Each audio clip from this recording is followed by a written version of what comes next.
to win this game. This group fought today, but I didn't do enough and play well enough for us to win, and that's it. All right, Jeff Saturday back with us now on SportsCenter. Jeff, Cleveland was missing 4 wide receivers yesterday, but only gave running backs Nick Chubb and Kareem Hunt a combined 15 carries. What'd you make of that strategy?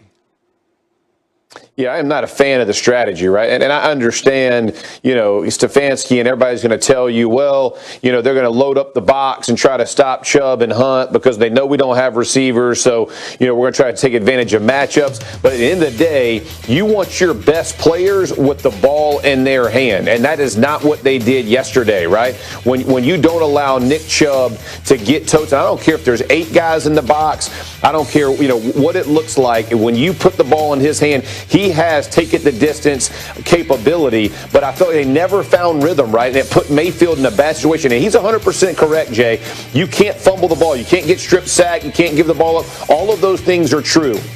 However, I would have liked to see them stick with what they have done and what has made them successful, which is pound the rock early, even if it's not pretty. Kind of that Tennessee Titans mentality that maybe not until late in the third, early in the fourth, things are going to kind of turn your way and then use play action. I felt like they relied way too much on Mayfield. And to his point, he didn't play well enough to win. Yeah, Chubb and Hunt have been just wearing teams down all season long. Cleveland will be eliminated with a loss and wins by the Ravens and Colts in Week 17.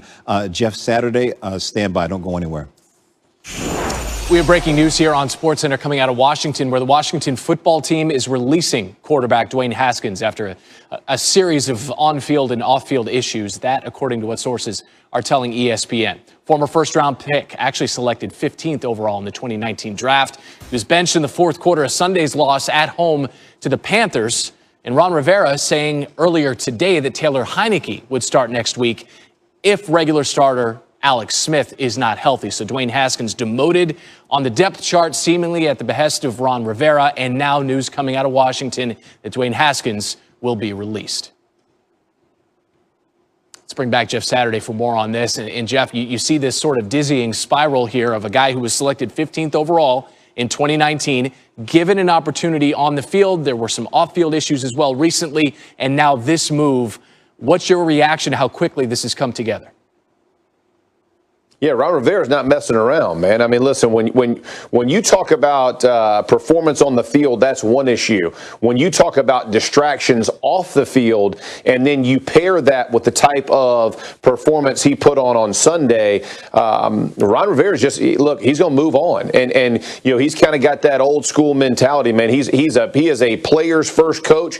Call him players coaches. I understand that, but man, when he doesn't feel like a guy is bought in, he is not afraid to make a move and make a change. And it's disappointing. I know where his mind was, thinking that they could build in and kind of play under Alex Smith. But I'm assuming all of this truly stems from the distractions in the locker room. We know about the COVID issues and what happened last week and not wearing a mask. Those kinds of things from the guy who you expect to ultimately run your franchise just become too large of a burden for a team like the Washington football team to carry. And he's seen what Chase Young, right? Think about Chase Young on the other side of the ball. I think they just put a C on his chest, right? They just made this guy a captain this late in the season. So it's kind of a tale of two different, rookies, right? A rookie this year and a rookie last year are two high picks. One's a captain that gets stripped of it. One's a captain made late. It just shows you the difference. And Ron Rivera just decided it was time to move on. And two guys who go back to Ohio State together, right? In Chase Young and Dwayne Haskins. And that C that's on Chase Young's chest comes off of the jersey of Dwayne Haskins. We're rolling this video here from this season.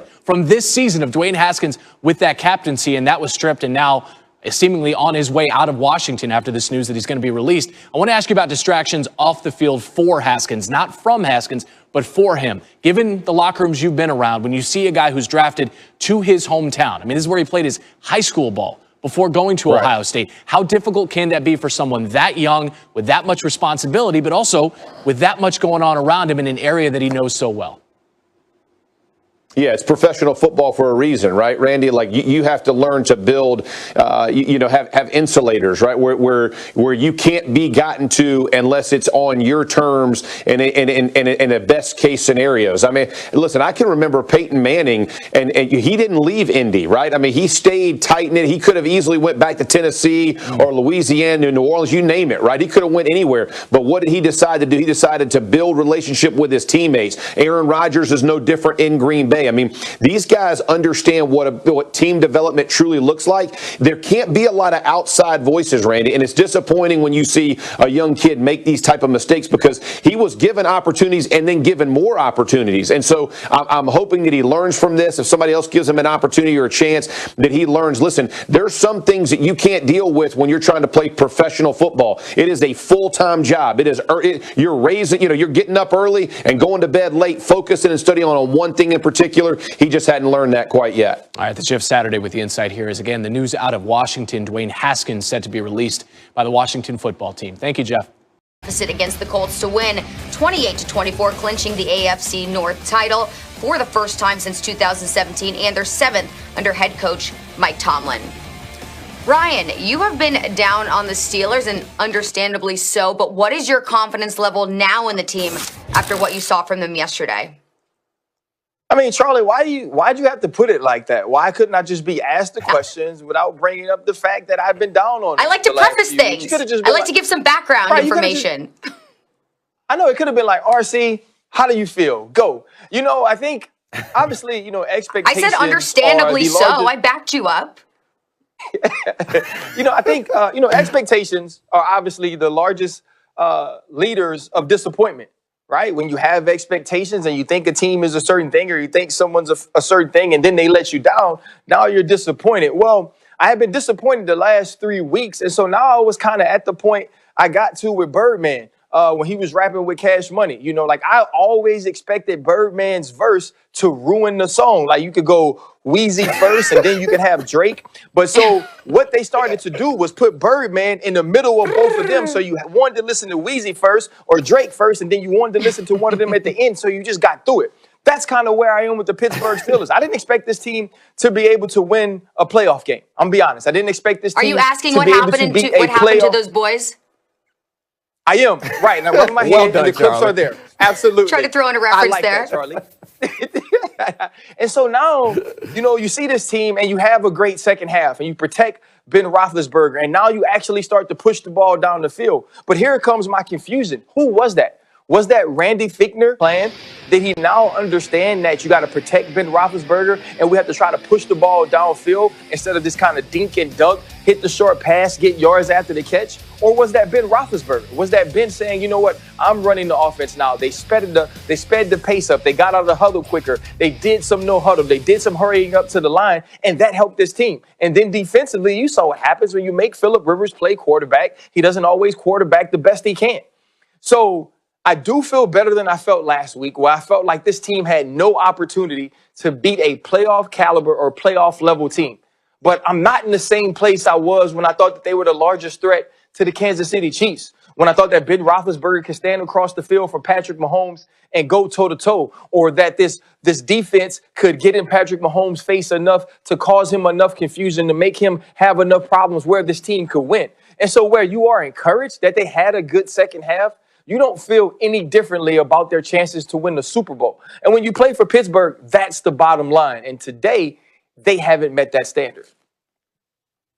Yeah, I mean, I think that if you're comparing everybody to Kansas City, you could say that about everybody. But I do feel a lot more confident for the Steelers because of what Ben was able to do in the second half. I know it's just one half, but it's showing a capability that I didn't know he still had.